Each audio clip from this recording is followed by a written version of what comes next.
السلام علیکم دوستو، بزرگوں، بھائیوں، بہنوں، بچوں۔ آج ہم آپ کو جو موضوع سنائیں گے اس موضوع کا نام ہے حضرت عمر کی حکیمانہ بات سن کر حضور صلی اللہ علیہ وسلم کا مسکرانا۔ محترم دوستو، حضرت جابر فرماتے ہیں کہ حضرت ابو بکر تشریف لائے اور حضور صلی اللہ علیہ وسلم کے ہاں جانے کی اجازت طلب کی، لیکن ان کو اجازت نہ ملی۔ دوستو، بزرگوں، بھائیوں، بہنوں، بچوں، پھر حضرت عمر تشریف لائے، ان کو بھی اجازت نہ ملی۔ پھر کچھ دیر بعد دونوں کو اجازت مل گئی۔ یہ دونوں حضرات اندر تشریف لے گئے۔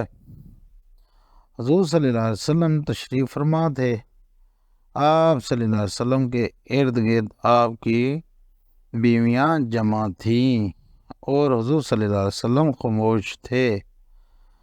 دوستو، بزرگوں، بھائیوں، بہنوں، بچوں، آپ نے سنا حضرت عمر کہتے ہیں کہ میں نے اپنے جی میں کہا کہ میں کوئی ایسی بات کروں گا جس سے حضور صلی اللہ علیہ وسلم ہنس پڑیں گے۔ سبحان اللہ۔ دوستو، بزرگوں، بھائیوں، بہنوں، بچوں، آپ نے یہ سنا تو حضرت عمر نے عرض کیا، یا رسول اللہ صلی اللہ علیہ وسلم، اگر آپ زید کی بیٹی یعنی عمر کی بیوی کو دیکھتے ہیں کہ ابھی وہ مجھ سے نان نفقہ کا مطالبہ کر رہی تھی، میں نے اس کو پکڑا، پھر اس کا گلا دبایا۔ دوستو، بزرگوں، بھائیوں، بہنوں، بچوں، یہ سن کر حضور صلی اللہ علیہ وسلم اس قدر ہنسے کہ آپ کی داڑھیں نظر آنے لگیں، اور پھر آپ صلی اللہ علیہ وسلم نے یہ فرمایا، میرے ارد گرد جمع ہیں اور مجھ سے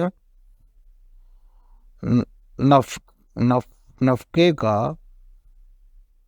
مطالبہ کر رہی ہیں۔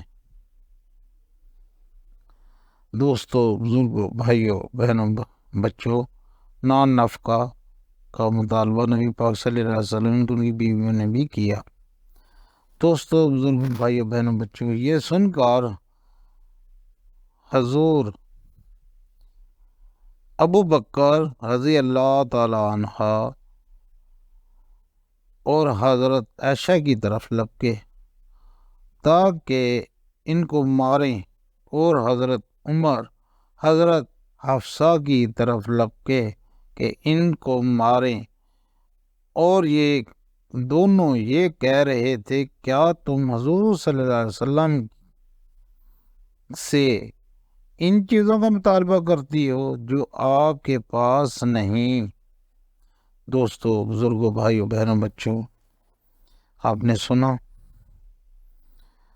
یہ کیفیت دیکھ کر تمام بیویاں